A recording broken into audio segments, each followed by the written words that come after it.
Eu vou começar só a fazer uma breve apresentação, da esquerda para a direita. Tenho aqui o Diogo Rato, da Associação de Produtores de Videojogos Portugueses. Filipe Costa Luz, da Universidade Lusófona, que é o diretor do curso de videojogos e também design. Mestrado. Ana Teresa Mota, da Red Cat Pig, se quiserem trabalhar lá, ela é a vossa pessoa. E Mohamed Sattar, da Infinity Games, o top dog da empresa. Portanto, se calhar vamos começar aqui com um pedido que eu vou fazer para todos se apresentarem. Começar por ti, Diogo. Olá, bom dia a todos. O meu nome é Diogo Rato, como o Tiago já disse. Eu atualmente estou a trabalhar na Associação Portuguesa, na Associação de Produtores de Videojogos Portugueses, e um acrónimo horrível, APVP. O meu background é maioritariamente académico. Eu acabei o meu doutoramento há pouco tempo em Inteligência Artificial aplicada a videojogos, em comportamento social para personagens. E agora estou a trabalhar na APVP e também tenho um projeto paralelo, que chama-se Test Waves, em que automatizamos Quality Assurance em videojogos.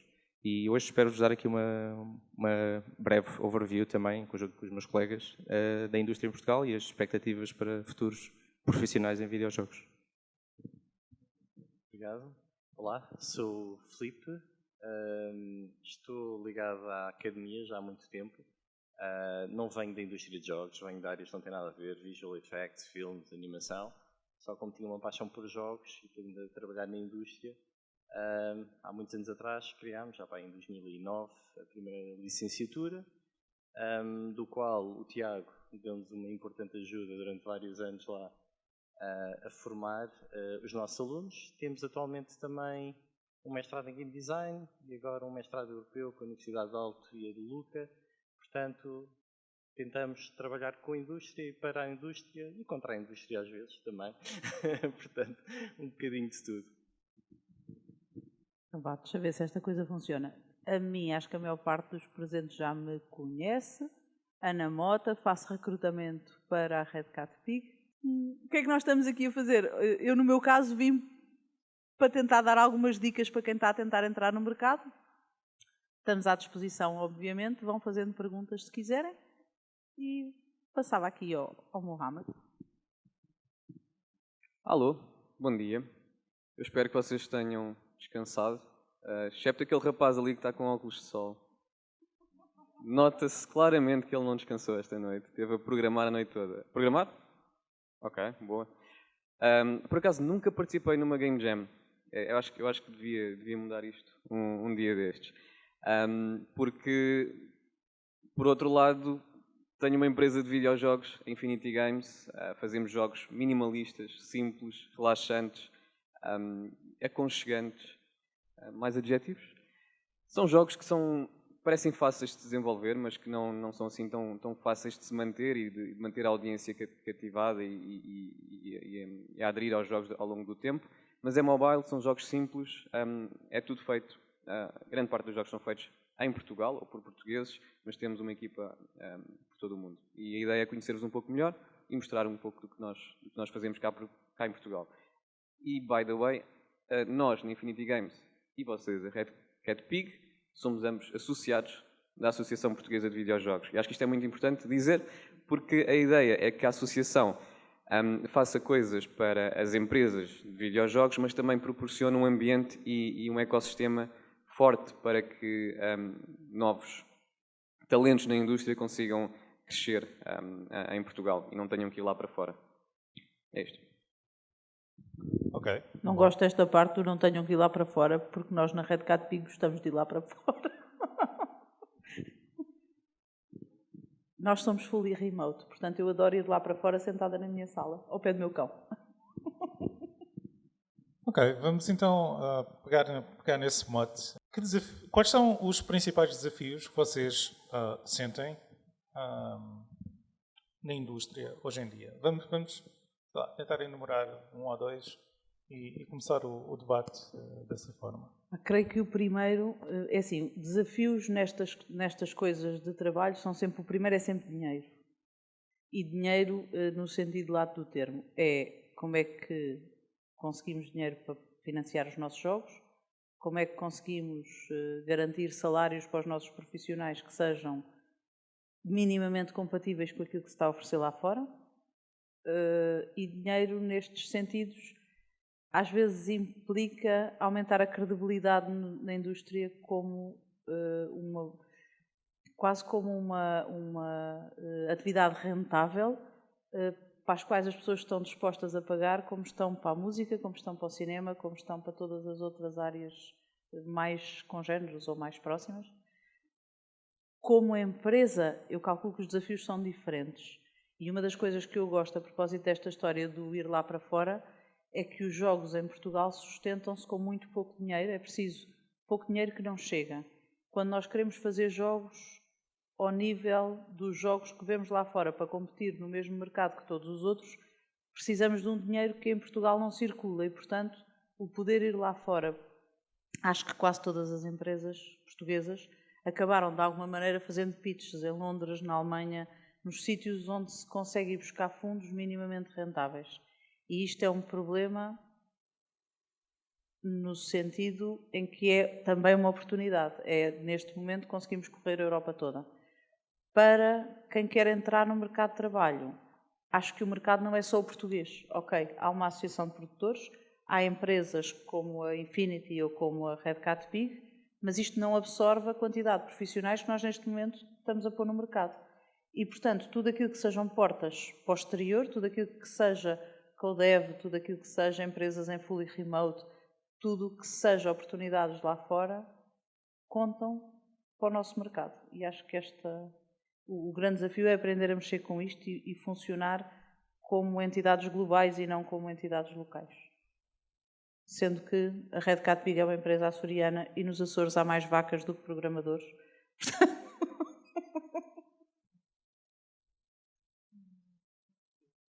Ok, dando aqui uma perspectiva totalmente diferente da academia, porque a academia está num espaço diferente, embora a internacionalização é algo também fundamental para nós não sobrevivemos só com alunos portugueses sem conhecerem o mundo lá fora e vice-versa, e por isso é que há tantas sinergias, e a Europa tem os programas de Erasmus, etc., para pôr tudo em mobilidade. Mas aqui o nosso desafio tem sido, e tentarmos ligarmos um bocadinho mais à indústria, na perspectiva de, estava a ver aqui os nossos maravilhosos Spectrums, o qual joguei tanto em miúdo, e a quantidade de bons programadores, de bons criadores de jogos que nunca tiveram a oportunidade de fazer essa carreira. E isto continua a acontecer hoje. Ou seja, há um livro fantástico do museu, já agora, se puderem comprem, com toda a história dos jogos portugueses, ou quase toda a história, muito bom. Mas, desculpem uma parte. Portanto, nós temos imensos alunos, não tem nada a ver com o livro, hein? Não recebo royalties, nada, e comprei o meu, não recebi nenhum de bordo, ok? Pois, eu já o tinha visto lá fora. Agora mas se comprarem, agora vão ter um desconto. Mas temos alunos fantásticos, formados já há muitos anos, que acabam o curso e vão ganhar dinheiro. E, portanto, perde-se aquele percurso, aquela formação que o país, não é só a Universidade de Lusófona, são as outras universidades todas, estão a investir, a tentar formar bons profissionais em jogos, ou pelo menos júniores, e de repente o que é que acontece? Não há o espaço. Agora, há muita coisa que está a acontecer, já temos aqui uma associação, está a abrir um Gaming Hub em Lisboa, estamos todos muito entusiasmados com isso, e a ideia é que as universidades se juntem, nós, o técnico também, já estamos a tentar nos aproximar. Para quê? Para conseguir que alguns alunos tenham o mínimo apoio para pelo menos perseguirem o seu sonho e, mal acabe, se não são absorvidos pelo mercado de jogos a nacional ou internacional, que não vão para helpdesks ou de informática, onde ganham às vezes muito mais dinheiro do que a fazer jogos. Enfim, portanto, essa é a nossa luta e por isso é que a Academia tem que estar junto da indústria. Não, eu acho que aqui, ou seja, há desafios, mas há muita coisa que foi conseguida ao longo dos últimos anos e sensivelmente talvez nos últimos 3 anos. Nós temos uma Associação Portuguesa de Videojogos que está de facto a executar coisas, a fazer coisas acontecer e está a tentar criar esta ligação entre as universidades e as empresas. Contudo, há desafios e eu acho que o grande desafio para nós, eu vejo imenso talento, nós temos imenso talento na Infinity Games, é incrível aquilo que a minha equipa, e isto aqui é com com franca honestidade, aquilo que eles criam todos os dias. E é talento que é português, em grande parte. Nós temos pessoas também na Austrália a trabalhar connosco e no Brasil, e combinar isso também é outro tópico. Mas aquilo que se cria cá em Portugal é muito bom, em todos os níveis, seja a nível de programação, a nível de arte, a nível de... mesmo até a nível de marketing, nós fazemos coisas muito interessantes. O que falta por vezes cá em Portugal é a vontade de arriscar, a vontade de cometer erros, de estar disposto a cometer erros e de sentir que é possível fazer estas brincadeiras e estes jogos, e que estes jogos e estas brincadeiras podem de facto ser rentáveis. Às vezes não acreditamos suficientemente nos produtos que nós temos em mãos. E estávamos aqui há pouco a falar com o Filipe e ele estava-me a dizer sobre um projeto ou outro projeto que existia, mas que depois a pessoa arranjou um emprego em algum sítio e era algo seguro e era algo fixo, e acho que isso impediu com que a pessoa desenvolvesse mais esse projeto e que se calhar, se tivesse pegado nele, se tivesse falado com o Diogo, facilmente conseguiria ter arranjado financiamento para esse jogo, talvez, é uma possibilidade.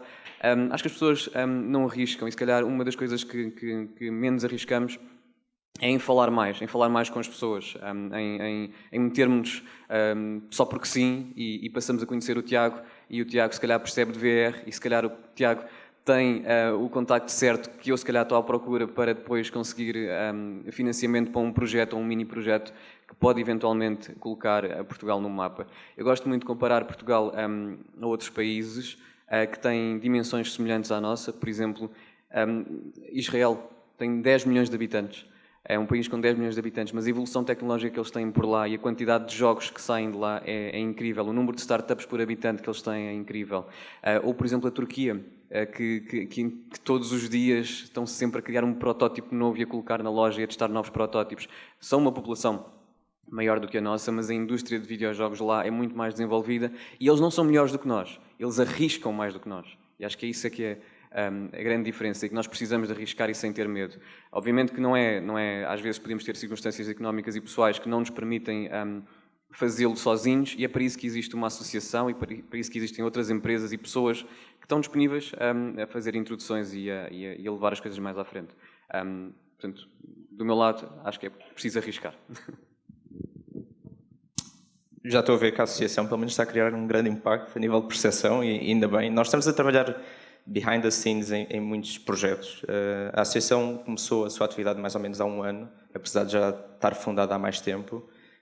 E, de facto, um dos pontos importantes, e falando aqui numa perspectiva um pouco mais institucional, é aumentar a percepção junto dos agentes políticos, dos municípios, de que existe uma indústria, existe potencial de crescimento, e face ao que as nossas universidades e escolas e outras instituições não conferentes de graus que estão a produzir a nível de talento e recursos humanos, existe espaço e condições para se criar um tecido muito interessante.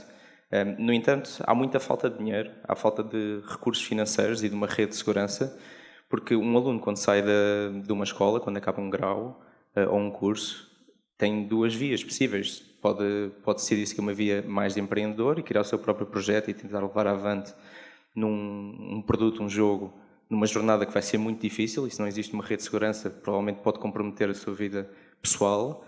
Ou então pode ir trabalhar para uma empresa, ganhar experiência e, quiçá, uns anos depois, voltar a tentar lançar um produto. E o que nós estamos aqui a tentar também fazer é garantir que qualquer uma destas duas vias é viável para quem termina um curso, para quem é um talento qualificado, um recém-graduado.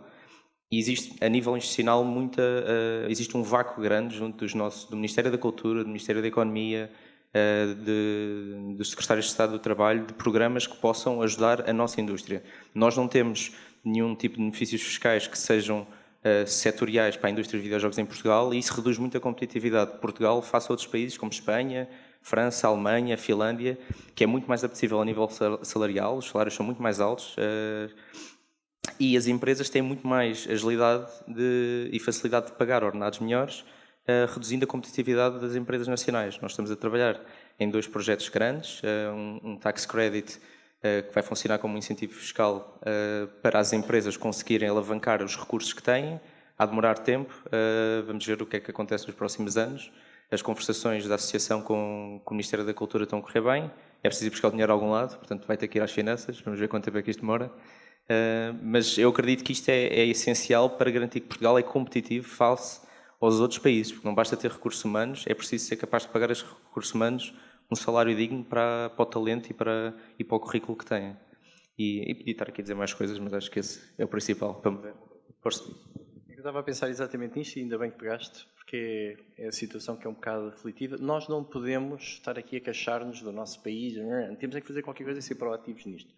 Porque, por exemplo, eu quero montar uma padaria, porreiro, arranjo um investimento, faço um modelo de negócio, 100 mil euros, e no dia em que eu abro a loja começo a fazer dinheiro no primeiro dia, começo logo a bater. Ora, os videojogos não é nada assim.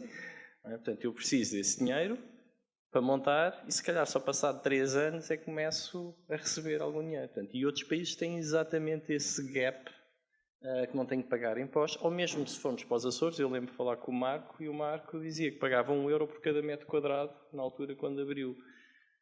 1 euro por metro quadrado, porreiros.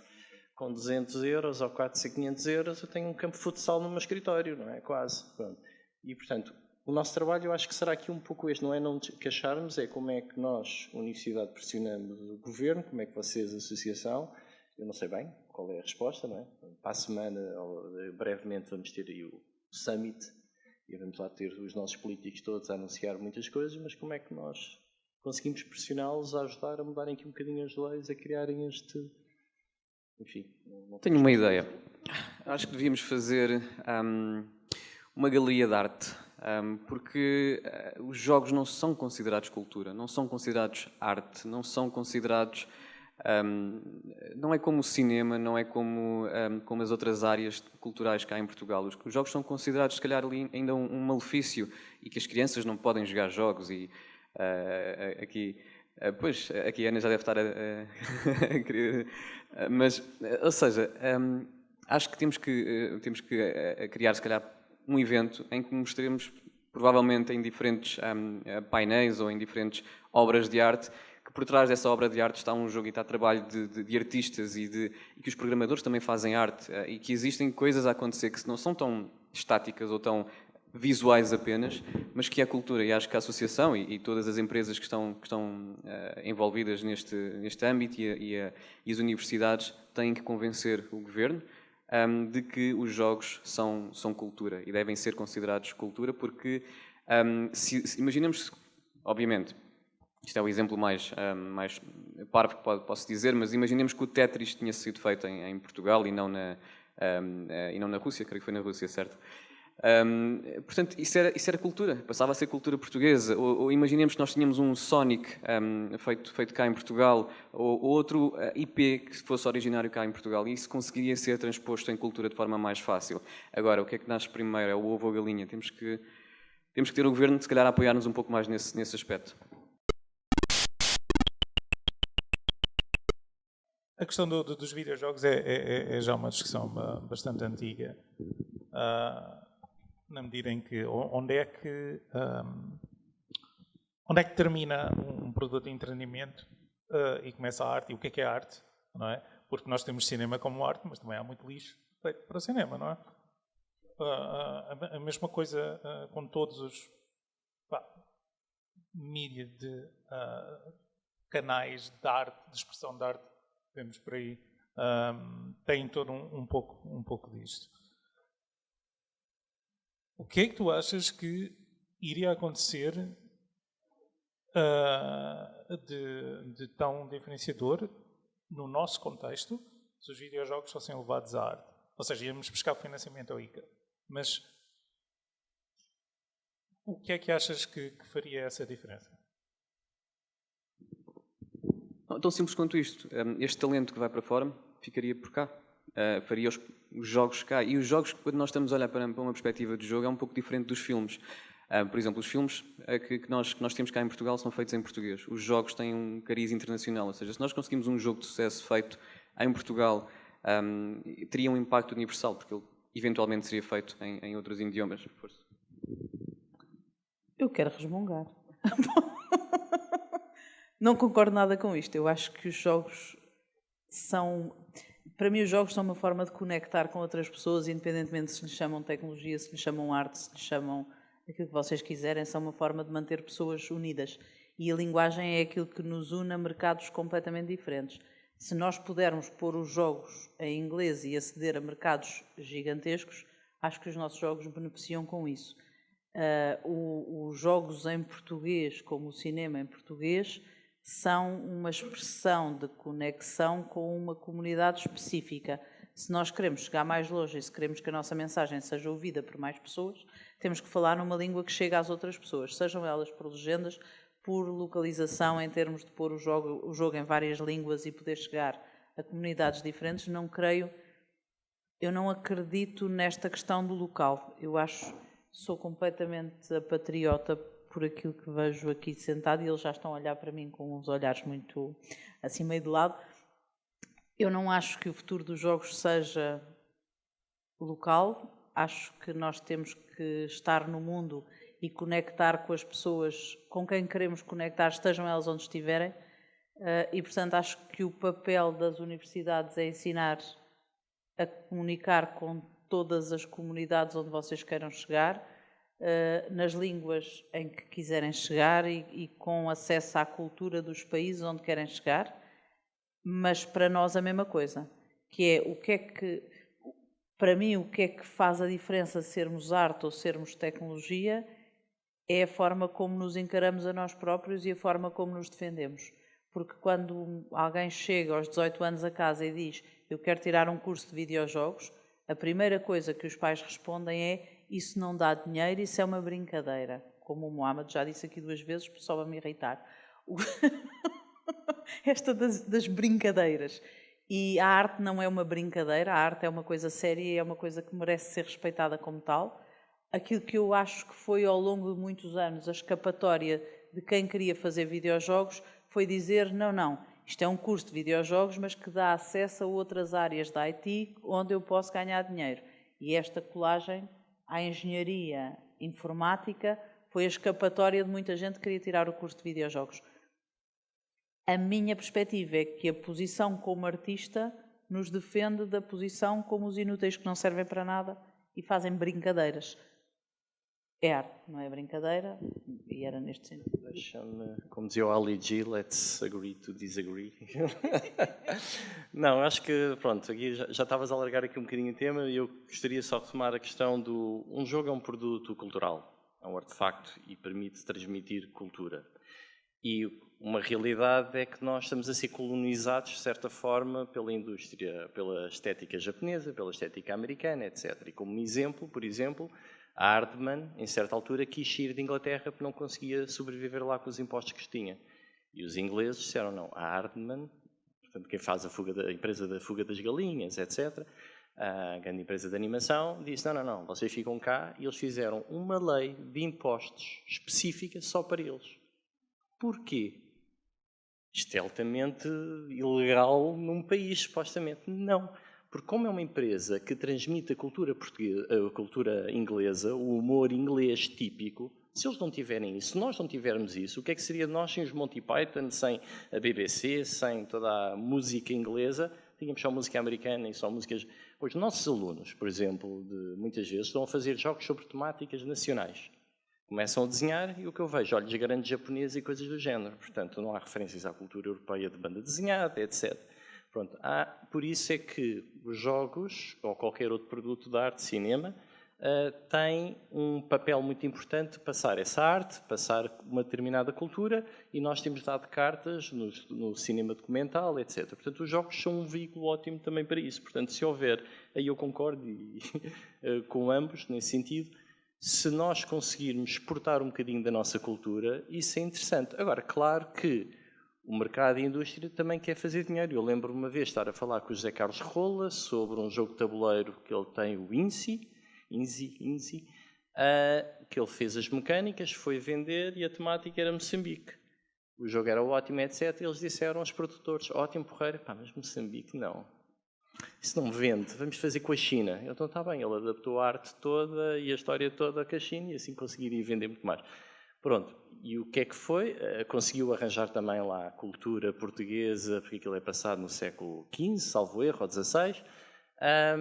Mas enfim, conseguiu dar a volta. Portanto, mas o que está a acontecer então com aquele jogo já não passou a cultura de Moçambique, do nosso período colonial, com todos os seus podres e outras situações que possam acontecer, não interessa agora para o caso, mas acabou por passar da China e do impacto colonialista dos ingleses, portugueses que andaram por lá, etc.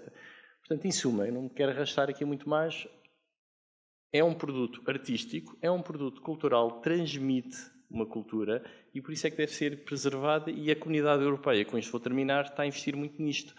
Está a abrir calls para Horizon Europe, os produtos de financiamento, projetos de financiamento, em que jogos têm que ser vistos como cultura. Por exemplo, nós ganhámos, em parceria com um consórcio de 13 parceiros, um Horizon Europe para fazer, em vez de lá o ridículo, 3 milhões que nos deram, infelizmente não é 3 milhões para a lusófona, é só 10% disso, mas pronto, para fazer game jams que promovam a transmissão de cultura nas camadas mais jovens. Portanto, temos que fazer game jams de 16 a 24 anos de idade, em que tem uma metodologia de haver uma pesquisa histórica qualquer para depois fazer um jogo que possa absorver e que depois vai ser desenvolvido por empresas. Portanto, a comunidade europeia a dar dinheiro para quê? Estarem academia, indústria, em Portugal estamos nós, está a Battleship e está a Vila de Óbidos. E depois, noutros países, estão outros consórcios. Portanto, como veem, a comunidade europeia está já a investir. Nós é que ainda estamos um passinho atrás, mas é este lobbying que temos que fazer. Desculpem, falei demais. Eu peço só que comeces só para dar um contexto para quem possa não conhecer o que é uma Game Jam. O que é uma Game Jam? Acho que muitos que estão aqui estão a participar numa Game Jam, mas na prática é uma hackathon, é um momento que, por norma, são 48 horas, onde game developers se juntam para desenvolver um jogo subjacente a um tema ou não, com algumas restrições. Nesse espaço de tempo, 48 horas, é suposto desenvolver-se um protótipo rápido, com as capacidades que a equipa tenha, e depois muitos protótipos de Game Jam acabam por morrer, mas há uns quantos que têm ali umas ideias interessantes, está uma semente plantada, e depois faz um jogo a sério. Agora, pegando aqui na Strikers Edge, da Fun Punch, por exemplo. Sim, foi de um curso, o Out of Line. Mas onde eu queria chegar, o Filipe mencionou que a Comissão Europeia está a investir em Horizon Europe mais virado para videojogos, e a verdade é que não tem nenhuma medida dedicada exclusiva a videojogos, mas já começam a se embarcar o conceito de videojogos na dimensão de audiovisuais, e é um esforço louvável. Mas nós, a APVP e a GDF, que é a Federação Europeia de Produtores de Videojogos, nós concordamos todos, a nível europeu, todas as associações nacionais, que está a ser feito um esforço muito reduzido para nos tornar competitivos comparado com os Estados Unidos ou com a China. Nós, no Creative Europe, este ano tivemos um aumento das verbas para 26 milhões de euros, se não estou em erro, para videojogos. O espaço europeu é minúsculo. São projetos muito pequeninos, que não há financiamento para produções como veículos culturais e com manifestação artística. Existem calls interessantes para se explorar modelos de monetização em jogos alternativos, formas de disseminar jogos alternativas, mas se a Comissão Europeia quer que a Europa seja um dos produtores a nível mundial de videojogos, tem que investir mais a subsidiar estes projetos. Eu não acredito, e essa é a posição da PVP, que videojogos em Portugal sejam um parente pobre dos audiovisuais e que sejamos subsidiodependentes. Pelo contrário, nós somos uma indústria com alto caráter de exportação. Como já foi dito aqui, concordamos todos, somos um veículo cultural que pode ser traduzido para várias línguas para comunicar a mensagem que os produtores querem comunicar como uma manifestação artística, e grande parte da nossa despesa é mão de obra qualificada, é recursos humanos. Nós não temos que comprar máquinas industriais para se fazer um investimento ridículo. Pegando num exemplo concreto, um dos problemas que nós temos tido como associação, quando empresas querem vir para Portugal e querem se estabelecer cá com um escritório ou mesmo com a sede, é que os valores que o ICEP, que é a Agência Portuguesa para a Internacionalização e Angariação de Investimento, propõe como limites mínimos para se incentivar empresas a estabelecerem cá, está na ordem dos 25 milhões. Quem me dera que houvesse um estúdio que desse vir para Portugal e metesse cá 25 milhões a 3 ou 4 anos. Quem me dera. Mas existem estúdios mais pequenos que querem meter cá 1, 2 milhões em projetos de 2 a 3 anos, que nós não conseguimos de forma nenhuma estabelecer incentivos, como foi em Inglaterra, para garantir que eles fiquem cá. Não há. Isso tem que mudar. E uma das formas que nós acreditamos é realmente chegar perto do ICA, e temos estado em conversas, está a ser muito difícil, mas garantir que videojogos está enquadrado na definição de audiovisual em Portugal. Isso, claro, que tem pouco valor a nível prático na comunidade de game developers, todos sabemos que isto é audiovisual puro e duro, mas abre-nos portas a acessos a financiamentos diferentes, a incentivos financeiros diferentes, e é preciso mudar isso. E não é preciso inventar ou criar uma roda nova em Portugal que seja muito diferente do que é feito no resto do espaço europeu. França tem um dos melhores regimes de incentivos fiscais e financeiros para videojogos, com o reconhecimento claro de que videojogos são uma produção artística e cultural, mas com incentivos muito grandes à inovação e à empregabilidade do talento qualificado. E nós não temos isso cá em Portugal. A Associação se calhar já devia ter feito mais trabalho há mais tempo, mas a verdade é que só agora é que estamos já houve várias gerações desses esforços, mas agora estamos em condições de fazer com que isto acontecesse. Este ano é o Conselho Europeu presidido por Espanha, e uma das dimensões principais são os videojogos. Nós estamos em negociações com o Ministério da Cultura, estamos constantemente a contribuir para a posição do Ministério da Cultura, e acreditem, está a ser muito difícil explicar ao Ministério da Cultura o que é videojogos, o que é a indústria em Portugal, mas tem que ser feito, isso eventualmente tem que acontecer, e felizmente está a trazer algum tipo de retorno, porque pelo menos temos aqui um interlocutor com quem possamos falar. Há 3, 4 anos era muito difícil arranjar um interlocutor que conseguíssemos falar e tivesse disposto pelo menos a dialogar. Agora as coisas estão a mudar e esperemos que nos próximos tempos isso corra melhor. Só para concluir a minha participação neste tema em específico, os incentivos. Nós temos um estúdio português, a Camel 101, dos Açores, com o Ricardo Sesteiro e com o irmão, que foi o único projeto português que conseguiu o financiamento do Creative Europe, salvo erro, há 2 anos, creio eu. É muito difícil para um estúdio que esteja a começar conseguir elaborar uma proposta, manter esta proposta e acompanhá-la durante 2 ou 3 anos.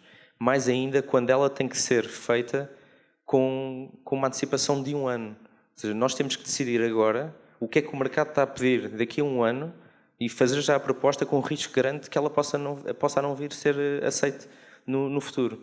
E para nós estes timings não são viáveis. Nós vamos ter um evento grande cá em Portugal, já me estou a alongar, mas pronto, mais publicidade. Vamos ter um evento grande B2B em Portugal, que é o DevGam, vai-se realizar no fim de semana, no dia 16 e 17 de novembro, em Cascais.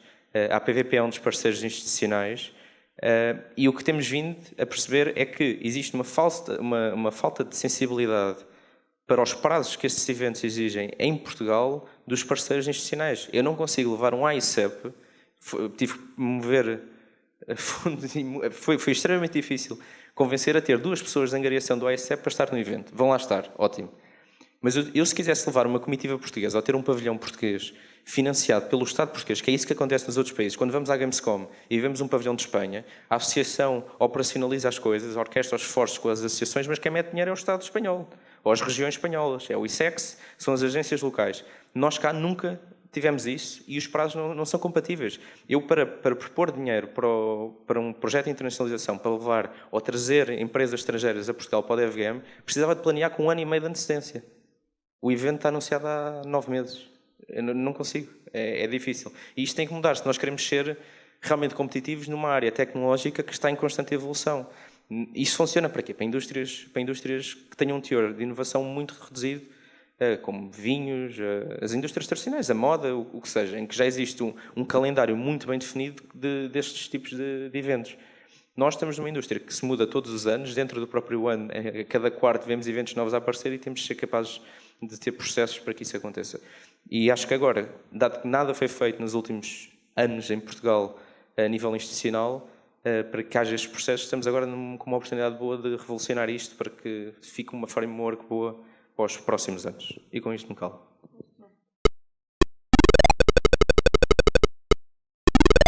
Então, só para dizer uma coisa, porque isto é o discurso que vocês vão ouvir dos empresários e das pessoas crescidas que estão aqui a lutar pela vida e a conseguir dinheiro para vos pagar salários, e, portanto, todos eles vos vão dizer que o financiamento é difícil, que é planear com muita antecedência, mas isto são os dramas dos patrões. Isto são os dramas de quem tem projetos a correr. Quando vocês se candidatam para os vossos próprios fundos e para os vossos próprios jogos e para os vossos próprios projetos, aquilo que o Diogo tentou dizer desta forma séria e comprida é: nós estamos aqui para ajudar. As faculdades estão aqui para ajudar, a associação está aqui para ajudar, vocês não estão sozinhos nesta saga difícil que é conseguir financiamentos. É muito difícil, é muito complicado, mas há quem já andou por aqui antes que vos pode ajudar. Portanto, façam o reach out, peçam ajuda, porque estamos cá todos. É só para deixar esta nota um bocadinho mais positiva para quem ainda está na faculdade e isto pode ser um bocadinho deprimente. Tipo, se eles que estão aqui há tantos anos estão tão aflitos, como é que nós agora entramos? Foi só mesmo para dar esta nota de que estamos aqui todos para ajudar. Ok, eu vou fazer um segue com esta parte. Tivemos aqui a falar mais a parte de... Atenção, tivemos só a falar maioritariamente de financiamento público e de redes de apoio à criação de emprego ou à criação de empresas. Mas agora vou-me focar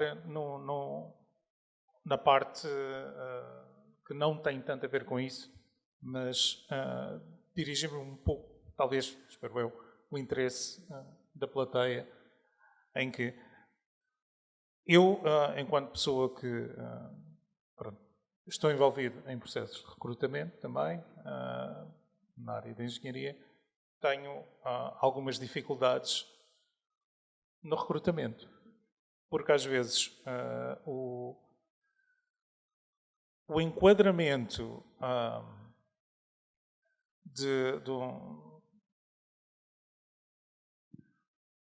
dos candidatos, ou seja, o ponto onde os candidatos se encontram muitas vezes está um bocado desajustado a algumas necessidades específicas da indústria. Há várias explicações, há vários motivos pelos quais isto pode acontecer. E seguramente creio que é um problema de quem contrata e também um problema de quem está a formar. E um problema de quem tenta mediar o processo. O que é que vocês sentem? Eu vou lançar um dos problemas que consegui identificar aqui para a discussão, que tem a ver com algo que nós já falámos aqui, particularmente em Portugal, que temos graves problemas culturais do ponto de vista de mentalidade, ou seja, nós somos muito adversos ao risco, naturalmente, porque, lá está, isto foi-nos sempre um pouco incutido. É a nossa cultura, não é? Não ajudou, temos tido tantos anos de ditadura onde o grande objetivo era mas aqui eu acho que arranja ali um emprego no inserir organismo público aqui, onde toda a gente, até as pessoas das limpezas eram empregados públicos, e então sempre houve aquela situação de não, tens que formar para teres um emprego bom, um emprego para a vida e tal, que é só um cocó. Que na prática faz com que as pessoas se consignem, resignem, desculpem, consignem é outra coisa, se resignem a uma realidade, que estejam mais acomodadas e isto é algo que tem que parar. Tem que parar porque não é sustentável, não enquanto pode ser empresarial, não é sustentável ao nível de crescimento individual. Nós não queremos pessoas que não estejam a trabalhar para serem o melhor que podem ser e para serem felizes, que acima de tudo acho que é o mais importante disto tudo. A nível de formação há sempre um pouco, e já agora vou começar por ti, Filipe. Há sempre a questão de o que é que vamos trabalhar aqui, porque os mercados por vezes mudam. E um dos problemas que eu vejo, eu trabalho maioritariamente na parte de AAAs, portanto, para quem não está por dentro do jargão da indústria, estamos a falar de produções de um nível maior, mais detalhado, os Call of Duty da vida. E nós temos muita dificuldade em contratar pessoas com o conhecimento específico, ou que tenham experiência, ou que já tenham passado, não só por todo o pipeline de produção, ou que já tenham uma noção do que é trabalhar áreas que às vezes são muito específicas naquilo que é exigido para um determinado resultado. E é muito difícil encontrar pessoas júniores ou mid-level que tenham capacidade de fazer aquilo que nós necessitamos. Por outro lado, Portugal é um país que tem pouca presença enquanto país, lá está o tal problema que estávamos aqui a falar, nessa área. E como tal, isto é um bocado um catch-22. Como é que nós podemos trabalhar estes problemas?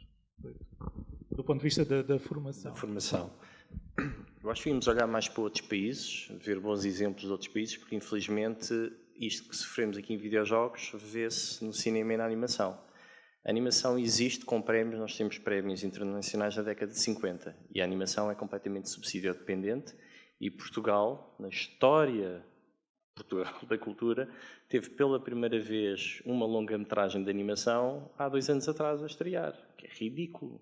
A Argentina tem uma em 1900 e pouco, é a primeira longa-metragem, a Espanha tem várias, etc. Portanto, não há uma estrutura profissionalizante de alguns setores. E uma das provas é que, bem, no caso dos videojogos, houve uma primeira licenciatura em Porto Alegre, num politécnico. Nós fomos a primeira num não politécnico, em 2009.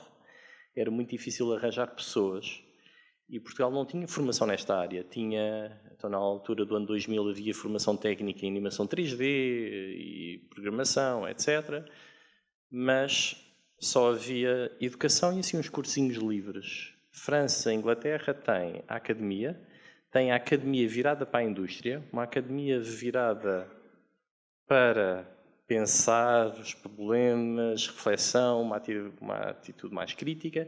Tem escolas técnico-profissionais para fazer, vou dizer uma coisa feia, mas rodas dentadas para a indústria, porque há uma indústria AAA que precisa de não sei quantos cargos agora para um projeto, a pagar a daily rates, portanto, a pagar ao dia durante X dias, preciso de uma pessoa que me faça visual effects para isto, umas partículazinhas, para uma personagem, e, portanto, aí precisamos de uma formação high-hand, não é? Uma formação de topo de especialistas de nicho de mercado.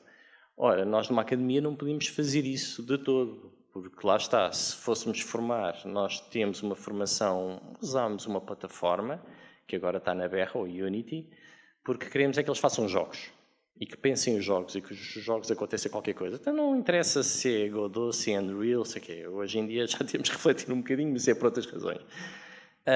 E é uma licenciatura de 3 anos. No nosso tempo, os nossos alunos, ou os meus colegas, tinham menos dispersão, não havia internet, etc. Eram licenciaturas de 4, 5 anos, portanto agora é tudo muito mais curto. Portanto, os tempos são diferentes. E acho que a indústria às vezes está a querer, erradamente, pegarem alunos de uma licenciatura, miúdos que entram aos 18 e saem aos 21 anos, já, vai já processar. Eu vejo isto no design, por exemplo, tenho uma filha que acabou de se formar agora e dão-lhe um trabalho por dia, já ela acabou de se formar agora, portanto, não tem experiência de vida, etc. Já está em crunch time, e essa história de fazer feliz era outra. Tenho outro filho, já agora só por curiosidade, deixou de estudar aos 19 anos, um problema na família, exceto no pai e na mãe, por estar a dar aulas de ténis e recebe mais a dar 3 horas de ténis que a minha filha a trabalhar cerca de 40, 60 horas por semana. Pronto, portanto, sejam felizes, é o mais importante. Nem isso era a história que tu pegaste, era só que é mesmo muito importante. Por isso, eu não tenho resposta concreta. O que nós estamos a fazer aqui, o nosso modelo, é tentar pô-los a pensar e a refletir sobre coisas boas e más da indústria. Por exemplo, temos uma indústria que emprega muito, que é de mobile. Mas os jogos de mobile, muitos deles é vender dopamina, são drug dealers. E temos também, felizmente, bons jogos mobiles e outros que têm outra interferência. E não é só aí, portanto, ainda bem que há jogos bons e maus, tu dizias isto no início. Eu adorava o Carmageddon, não me julguem por isso. Jogos desse género, e sou a pessoa mais calma do mundo, portanto nunca me embrulhei em cacetadas ou qualquer coisa do género e conduzo mais ou menos com calma. Mas nós temos que dar aos nossos alunos estes 2 mundos de eles têm que saber fazer jogos e depois deveriam entrar numa especialização. os nossos mestrados não são profissionalizantes, é muito difícil, nós estamos a combater isto. Por exemplo, já há mestrados em que são estágios em empresas. Há mestrados de 2 anos, que uma pessoa está a trabalhar 2 anos numa empresa e tem um grau de mestre. Existe lá fora. Cá ainda já é possível com um semestre, 1 ano é difícil de vender isso na agência do ensino, a A3ES. Portanto, ter cursos mais profissionalizantes, juntar a indústria era fantástico. Quem me dera, por exemplo, se eu tivesse um mestrado em Engenharia Informática, Games and AI, porque é que eles não estão um semestre inteiro ou 2 semestres inteiros a trabalhar na indústria e a tese, um trabalho, um algoritmo que eles desenvolveram? Está perfeito. E assim nós conseguimos fazer esses especialistas. E ter essa formação também específica. Agora, nós, academia, devemos ter esta abertura de lhes abrir um mundo de jogos, de cultura de jogos, jogos como obras de arte, e que, para que eles pensem, os alunos pensem qual é o meu papel na vida, o que é que eu quero fazer e como é que eu sou feliz. Mas, por outro lado, não podemos também estar a fazer cursos naivos artísticos se eles depois não conseguem estar empregos em lado nenhum. Agora, depende um bocadinho deles, e com isto vou-me calar, porque a nossa formação em Portugal é muito tradicional, é muito século XIX, é pôr os alunos a fazer as coisas, e os alunos europeus, por exemplo, estão habituados a outro registro, não quer dizer que sejam melhores, eu até tenho às vezes a impressão contrária, mas os cursos lá fora são muito mais orientados por projetos. Está aqui um projeto, diz-me o que é que queres fazer, conversam, muitos dos cursos não há salas de aula, são salas de reunião onde se discute as ideias, e depois a seguir o aluno vai para casa aprender a programar, etc. Não está ninguém a ensinar-lhe programação ou qualquer coisa do género. Isto é muito bom para eles serem autodidatas e resolverem problemas. Por outro lado, para teres um especialista que sabe fazer os percursos, porque aprender vídeos no YouTube provavelmente não se vão safar em questões técnicas que tu sabes bem de fundo, aquelas bases que eles precisam de ter programação, porque usar AI para programar é uma coisa, aprender a programar é outra e vice-versa.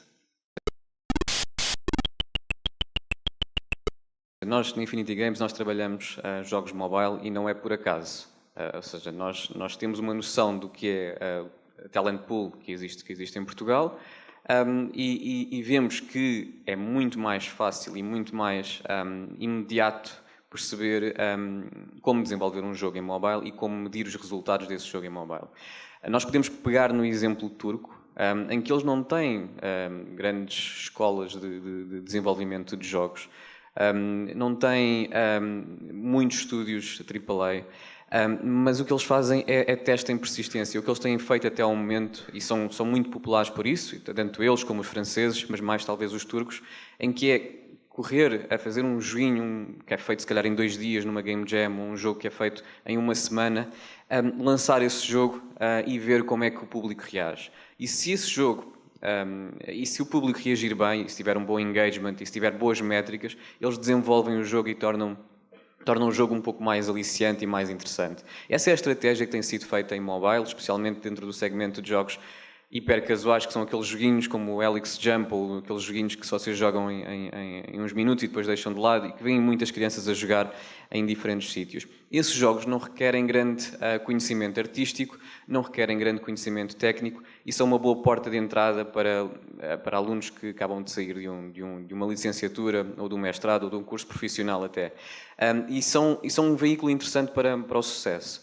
Agora, nós na Infinity Games usamos um processo um pouco mais rebuscado, se calhar porque somos portugueses e porque não somos turcos, e gostamos de ter a arte bastante polida, ou seja, nós não precisamos ter um artista ou um programador com 40 anos de carreira ou com 20 anos de carreira, mas com vontade suficiente para fazer mais e melhor naquele ecrã pequeno, naquele ecrã mobile. Ou seja, as nossas experiências são bastante minimalistas, até são pouco carregadas a nível de assets, de imagem, de visuais, mas são bem cuidadas. Ou seja, às vezes eu gosto de pensar num jogo nosso como um jogo que foi feito numa Game Jam, mas que depois levou 6 meses de polimento. Se calhar é uma boa forma de pensar o que a gente faz na Infinity Games, se calhar não, porque muitas das vezes não chegamos a essas métricas que esses estúdios turcos têm e que estão sempre a testar jogos novos a cada 1 semana, a cada 3 ou 4 dias. Mas também é importante pensar aqui uma coisa, não é à toa que o Tiago Loureiro está a trabalhar num estúdio AAA. Foi preciso muitos anos de dedicação e de esforço, ou seja, é preciso também perceber o percurso que ele teve. Eu não sei se ele vai querer debruçar um pouco sobre o background e o que é que lhe levou a chegar aqui, mas eu lembro-me de há 2 anos atrás, há 2 anos ou 4 anos atrás, ele estar a falar de realidade virtual, quando ainda não era mainstream, ainda hoje não é mainstream, mas ele já estava a olhar para esta área. Eu acho que ele faz estas coisas e está nestas áreas por paixão, e muitas das vezes falta essa paixão por vezes essa paixão não tem que durar a vida inteira. Às vezes nós pensamos, eu vou fazer agora uma carreira, vou ser professor ou vou ser agricultor, não interessa, mas vai ser para toda a vida e eu tenho que começar a fazer carreira e aos 50 anos e aos 60 anos vou ser o melhor professor que existe no mundo. E a questão é que nós estamos numa geração em que a disrupção acontece a uma velocidade muito rápida e talvez até exponencial. E as formas como eu trabalho hoje, daqui a um ano não vai ser igual. A forma como os programadores programam hoje em dia não vai ser igual daqui a um ano, porque vamos ter acesso a ferramentas de inteligência artificial generativa cada vez mais mainstream, e se eles não usarem essas ferramentas, vamos ter os turcos que vão conseguir usar essas ferramentas e desenvolver muito mais rapidamente. Se nós não tivermos esta vontade de nos adaptarmos e de nos moldarmos e de aceitarmos que se calhar a profissão que nós escolhermos vai eventualmente não ser essa daqui a uns anos, e não aceitarmos esse risco inerente à nossa própria existência, não seremos felizes, digo eu. Acho que devemos sempre seguir as nossas paixões e as nossas paixões evoluem ao longo dos anos, eu digo anos, não digo décadas, porque pronto, a disrupção acontece de uma velocidade muito rápida. Eu vi um gráfico numa apresentação há uma semana em que diziam que a velocidade a que acontece a disrupção hoje em dia é 400% mais rápido do que acontecia há 4 anos atrás. Portanto, nós estamos a evoluir de forma muito acelerada a nível tecnológico, e os alunos que saem da universidade têm o conhecimento à data e depois deixam de obter esse conhecimento. É muito importante também que as empresas cumpram aquilo que está na legislação e deem informação às pessoas que estão em empregos. Muitas das vezes as empresas não se preocupam com isso. Obviamente que muitas delas são muito pequenas e depois têm que pagar seguro de acidentes de trabalho, têm que pagar subsídios disto e subsídios daquilo, têm que crescer também as horas de formação obrigatórias, têm que crescer a higiene e segurança no trabalho. Há um conjunto de despesas que uma pessoa que se calhar acaba por formar a empresa pela sua primeira vez não está à espera dessas despesas iniciais, mas que espera-se que uma empresa com 20 colaboradores, 10 colaboradores, consiga dar essa formação aos seus colaboradores. E se essa empresa não der essa colaboração, é preciso ir atrás, é preciso aprender coisas novas e diferentes, porque o mundo não para e está sempre a evoluir e a crescer, e nós temos que acompanhar esse mercado, se queremos estar presentes no mercado e se queremos continuar a ter significado nesse mercado. Portanto, com isto eu quero dizer que era importante, não sei, perceber um bocadinho, se calhar, a experiência do Tiago, como exemplo, porque acho que és um exemplo aqui, e acho que és um exemplo para todas as pessoas que estão aqui na plateia, de como é que uma pessoa consegue chegar a AAA em Portugal, com os recursos e a formação que existe em Portugal. E que não é fácil, porque não somos um país que tenha tantas pessoas formadas e com experiências na área. Já agora dar aqui só um exemplo, porque concordo absolutamente com o que tiveste a indicar, e é esta questão de... Só para fazer aqui um pequeno contexto.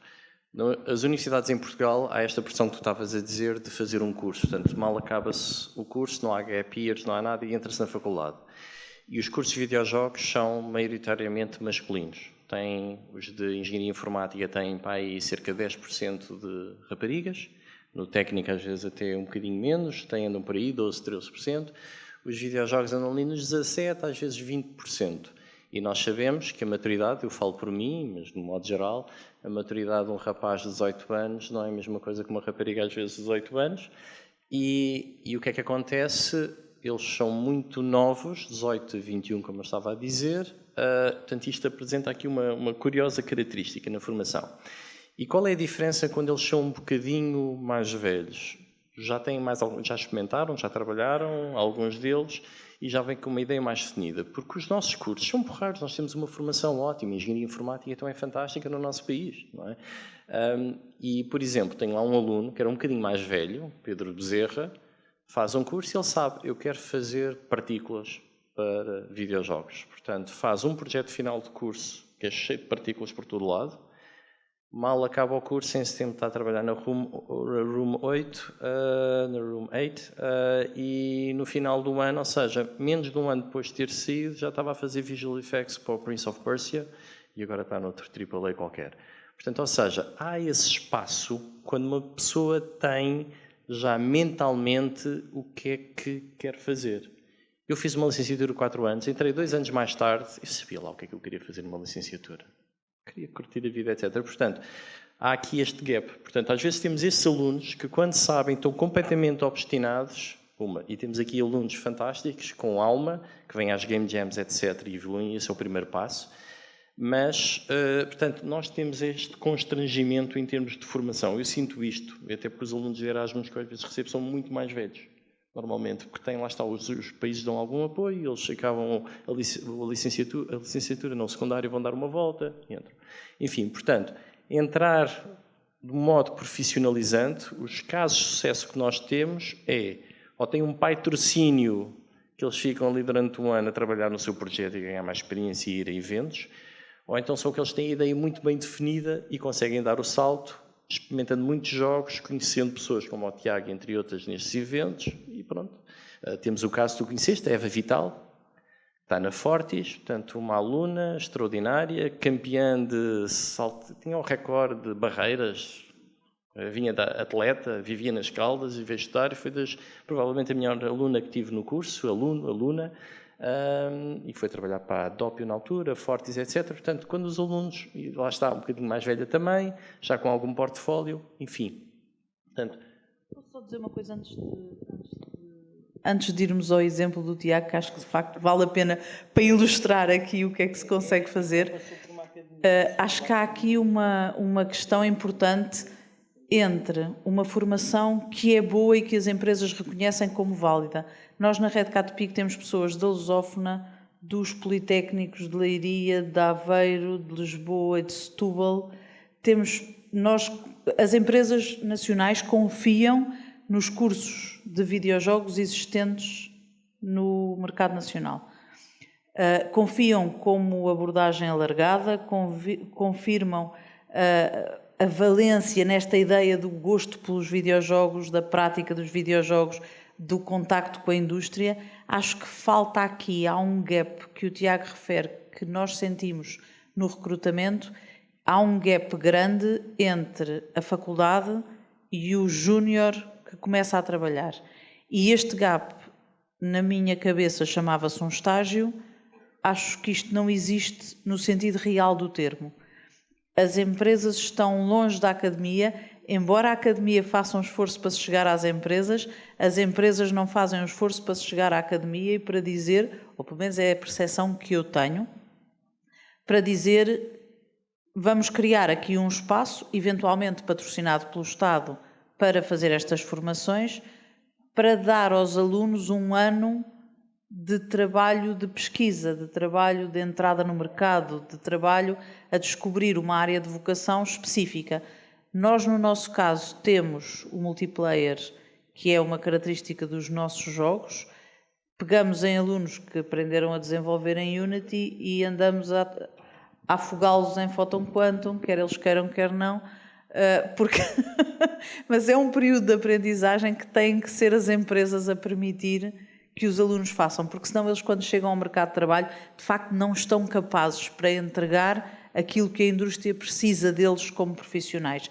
E este gap tem que ser resolvido ou pelo Ministério da Cultura e do Emprego e da Formação, ou pelos formatos dos estágios. Alguém tem que agarrar neste gap e conseguir fazer esta junção. A sensação que eu tenho é que às vezes encontrar uma boa primeira empresa pode fazer a diferença. Aquela primeira que nos permite fazer o salto entre aquilo tudo que aprendemos e como é que nós transformamos isto numa profissão e num dia-a-dia profissional.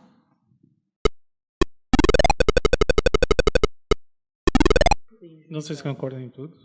Em parte. A primeira empresa, sem dúvida. A primeira, a segunda, a terceira. Sejam todas fabulosas. Não sei se é tanto do mercado, das entidades que tu referiste. que isso já é muito dúbio. Quem é que... Isso já é uma discussão política e filosófica sobre quem é que deve moldar o quê na formação. Só para...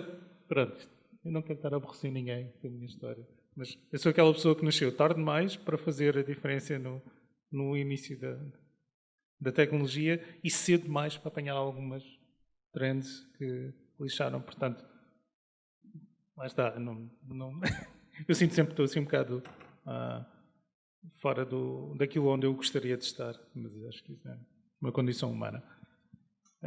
Eu sou o stereotypical nerd que teve a sorte de ter um computador, um Texas Instruments TI-99 4A, quando tinha 7 anos, e como tal aprendi a programar nessa altura, porque não tinha dinheiro para jogos, e então tinha que fazer jogos.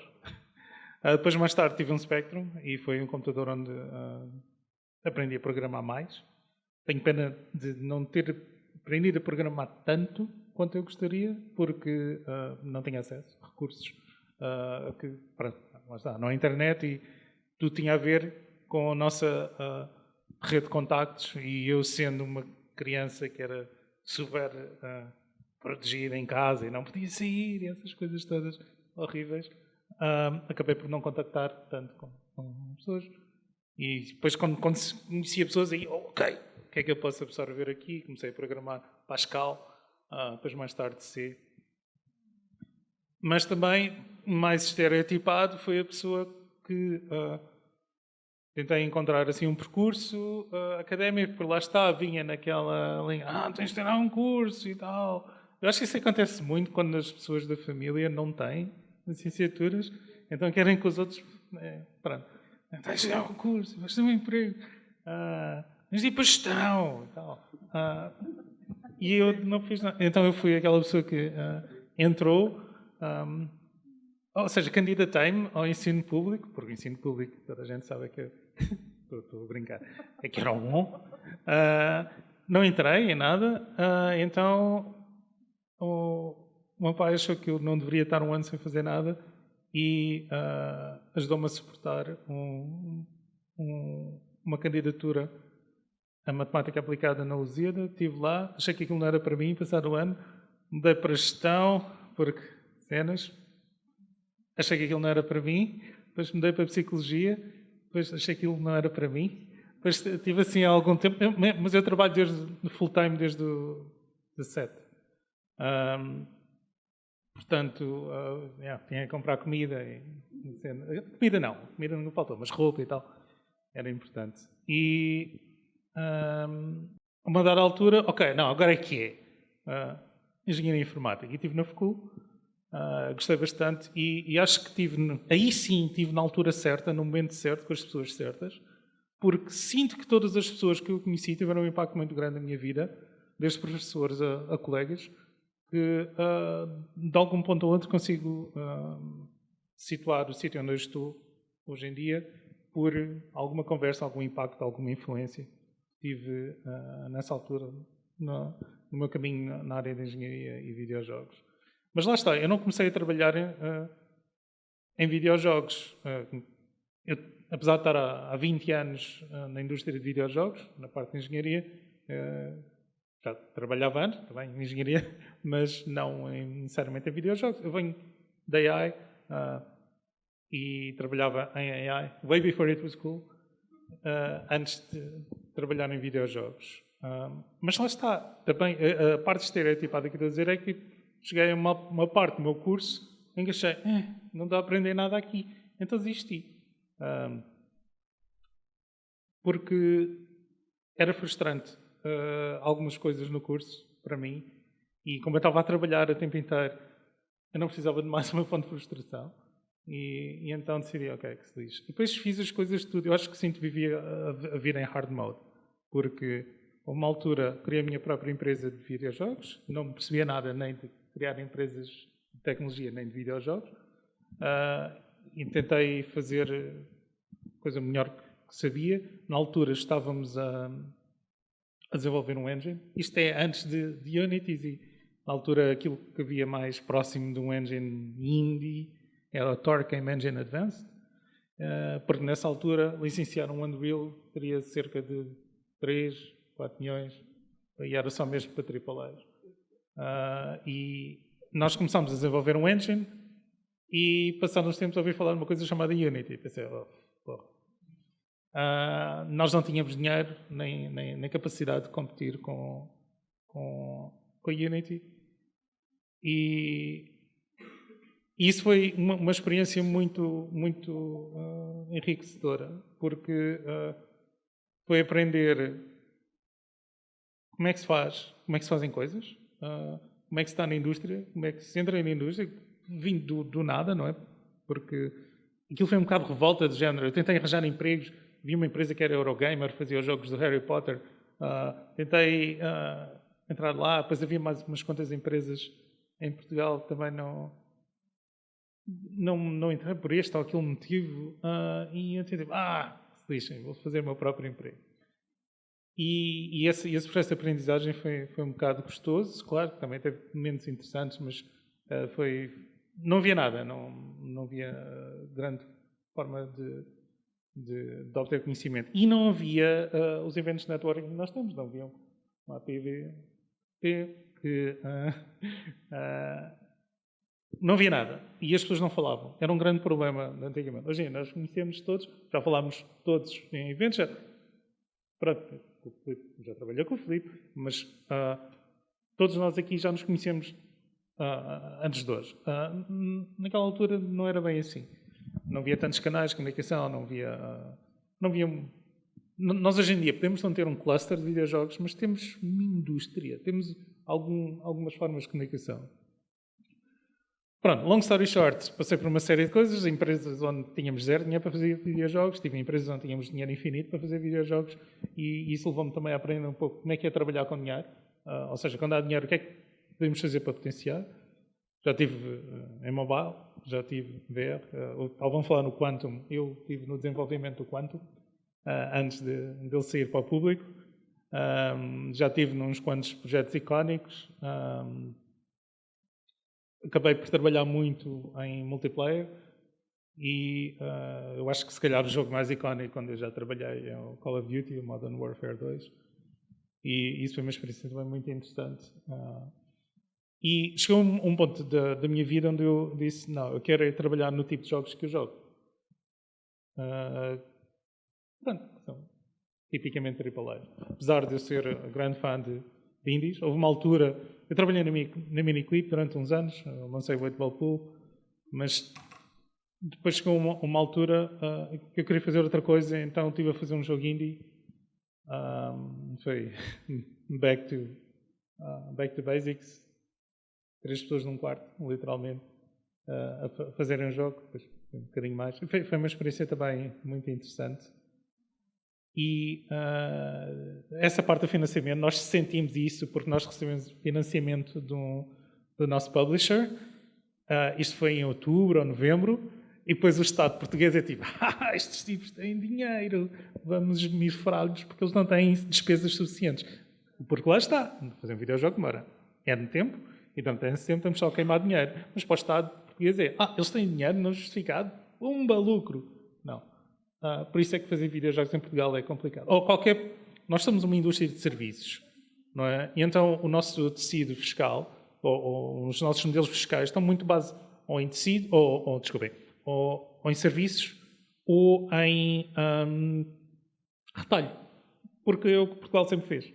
É restaurantes e vender mercearia. Estou a simplificar, obviamente. Mas parece que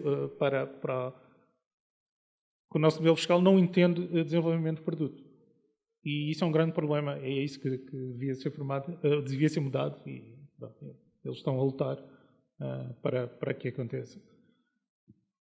Eu acho que, acima de tudo, e isto é um conselho que deixar às pessoas, eu hoje em dia faço muito career coaching pro bono,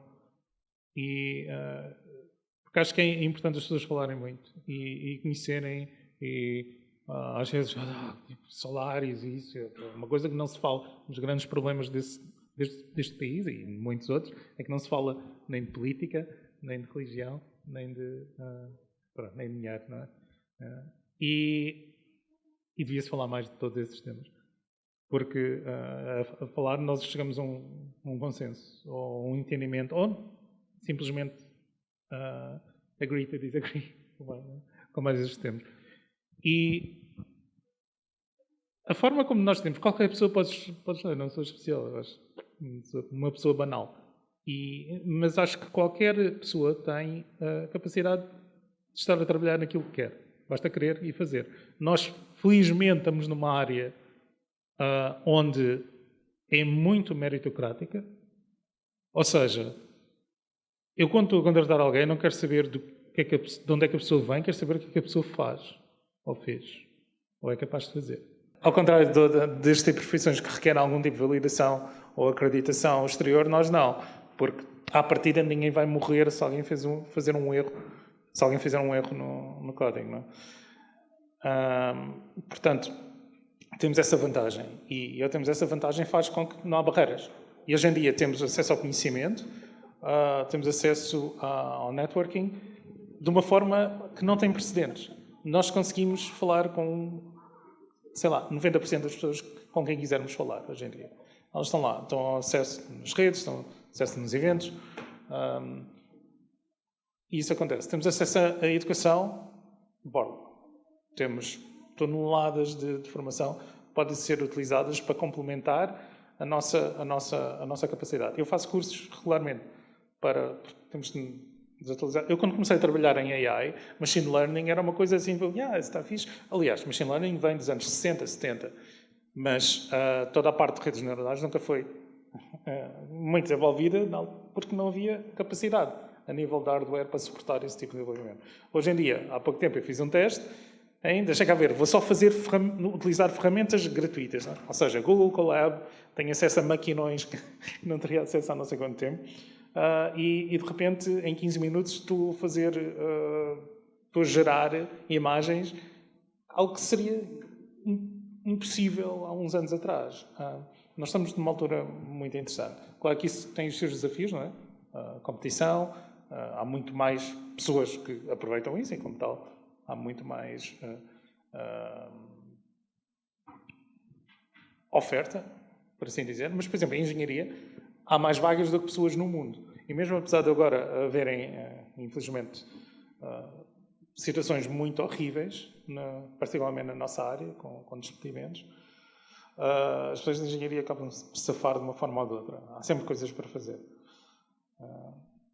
Portanto, o meu conselho para todos é que procurem aquilo que querem e façam. E não se prendam a jargões ou a unities e isso.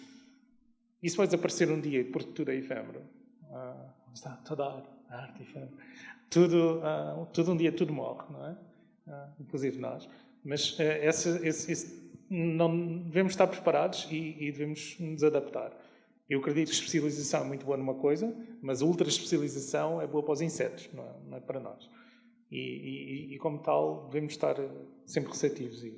Eu acho que é importante esta parte do estamos aqui, estamos disponíveis e qualquer um de vocês pega nas vossas redes sociais de preferência, encontra-nos nos Discords, nos LinkedIns, nos eventos, seja onde for. OnlyFans. Wherever. E digam mesmo isso. Olha, preciso de ajuda. Precisava aqui de um conselho. E acho que ninguém fecha portas e ninguém... Nesse sentido, a indústria acho que é super saudável e sim, o acesso é garantido, vão conseguir falar com alguém. Depois, a partir daí, é traçarem o vosso caminho e descobrirem o que é que querem fazer. Bom dia, João Diogo Ramos. Eu não estou ligado a videojogos. Seria muito mais confortável para mim estar ali sentado e caladinho e quietinho e não me expor. Mas estava a assistir este painel com muito interesse e muita curiosidade.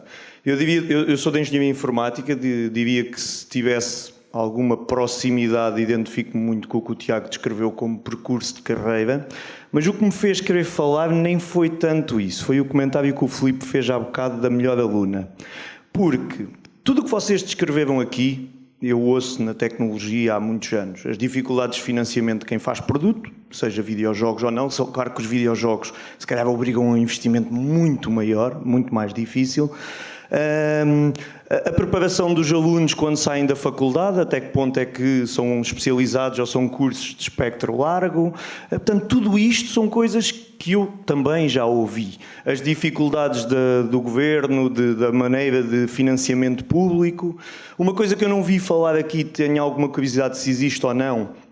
Eu vejo nas empresas tecnológicas algumas a fazerem iniciativas como criarem fundos de investimento para tentar depois reinvestir em projetos. Acredito que os grandes estúdios possam fazer coisas dessas, porque na realidade todos têm a ganhar, ou seja, um grande estúdio tem a ganhar se de alguma forma apoiar o desenvolvimento dos profissionais e das empresas que depois de alguma forma vão subcontratar para fazer partes das coisas. Portanto, tudo isto parece mais ou menos normal. Agora, além das questões técnicas, eu vou puxar isto para um lado que é o lado que eu acho que se calhar é o que faz mais diferença e que se calhar também é a mensagem mais importante para a malta mais nova que aqui esteja, que é até que ponto é que o que faz a grande diferença não são os soft skills e não a questão técnica. Porque acho que todos nós sempre ouvimos dizer que a engenharia portuguesa é boa, é do melhor. Eu estudei em Coimbra numa altura em que, tal como o Tiago disse, todas as pessoas ou que eram meus colegas ou os meus professores foram pessoas marcantes. Caraças, eu tive como professores as pessoas que fizeram o primeiro computador português, o NR1000, que está em exposição no museu, o João Gabriel, o professor Dias Figueiredo, tudo isso. Portanto, e há muitos exemplos. Em Lisboa, as pessoas do Inesc, o professor Tribolé, o Luís Vidigal e não sei o quê, que tiveram ligados ao tema da Timex, que temos estado aqui também a falar por causa dos espectros. Mas dito tudo isto, a melhor atleta do curso, ou a melhor aluna que o Filipe destacou é uma atleta de alta competição. Não interessa aqui o mérito desportivo. Interessa é que são pessoas que têm um drive muito claro. Eles sabem o que é que querem. E não têm barreira. Não quer, pá, é difícil, vai-se fazer. Ninguém me ensinou a correr da melhor forma, eu aprendo. Eu quero trabalhar nesta área, eu vou à procura. Portanto, eu acho que essa é outra mensagem muito importante e que, se ainda quiserem comentar ou não, que é a preocupação com as pessoas em tentar, por muito que estejamos a começar, e uns são mais maduros que outros, claro, mas que tentemos usar o networking e usar isso para percebermos para onde é que queremos ir e depois então lançarmos a isso. Porque eu acho que os soft skills se calhar fazem uma diferença ainda maior do que alguns outros pormenores destes.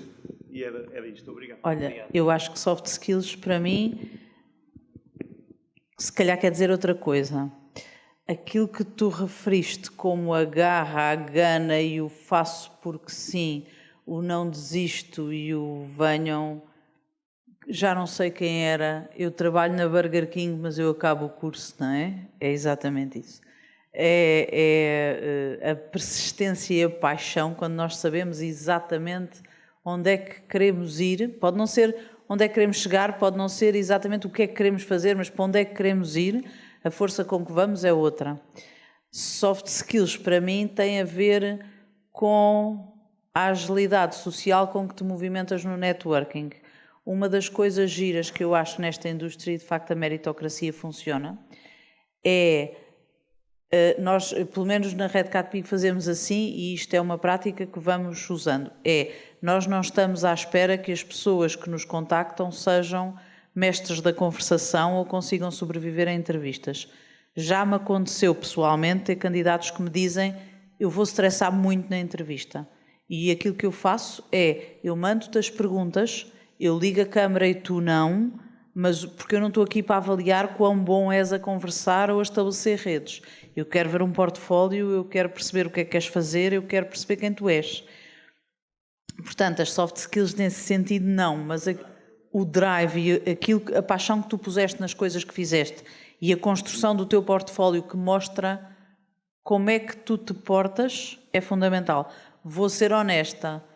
Quando nós estamos nas jams e vemos alguém com piada e um programador que resolveu as coisas de uma maneira diferente, alguém que teve a calma para ouvir e para... Isto destaca-se, isto nota-se e tu vais-te lembrar, é uma soft skill que tu vais reter para um momento futuro. Tu podes recomendar aquela pessoa porque viste qualquer coisa, mas a paixão e o não desistir são fundamentais, diria eu. Aqui sobre o drive, eu estou com com estas palavras que o Tiago Loureiro disse há minutos atrás, e ele disse isto muito rapidamente, não sei se vocês captaram, mas para mim ficou na minha cabeça, que é, eu não tinha dinheiro para comprar jogos e, portanto, eu comecei a programar. Mas isto é incrível, ou seja, está aí o drive. Ou seja, eu não tinha dinheiro para comprar jogos. Qual é que é o meu drive? É não ter o dinheiro para comprar jogos, vou programar. Portanto, epá, eu acho que isso é incrível. Eu acho que muitas das vezes nós olhamos para aquele conceito japonês, que é o Ikigai, que fala-se muito nos dias de hoje, que é que nós devemos fazer aquilo que nós gostamos, aquilo que nos pagam para fazer. Agora já não me lembro dos outros dois. Portanto, é um conceito japonês, Ikigai, se alguém pesquisar vai encontrar. A questão é que o Ikigai hoje em dia é evolutivo. Se calhar há umas dezenas de anos atrás eu era bom a montar cadeiras e montava cadeiras para o resto da vida. E hoje em dia não. Se calhar trabalho em VR, depois trabalho em multiplayer engines, depois crio uma engine ou depois estou a fazer jogos AAA. Ou seja, há esse caráter evolutivo muito mais rápido, mas eu acho que eu levo para casa esta frase. Eu tinha, e sobre essa questão do drive, ou seja, eu tinha, não tinha dinheiro para comprar jogos. Hoje em dia os jogos há muitos gratuitos, os Infinity são gratuitos, podem descarregar. Não tinha dinheiro para comprar jogos e portanto comecei a programar. É incrível, pá.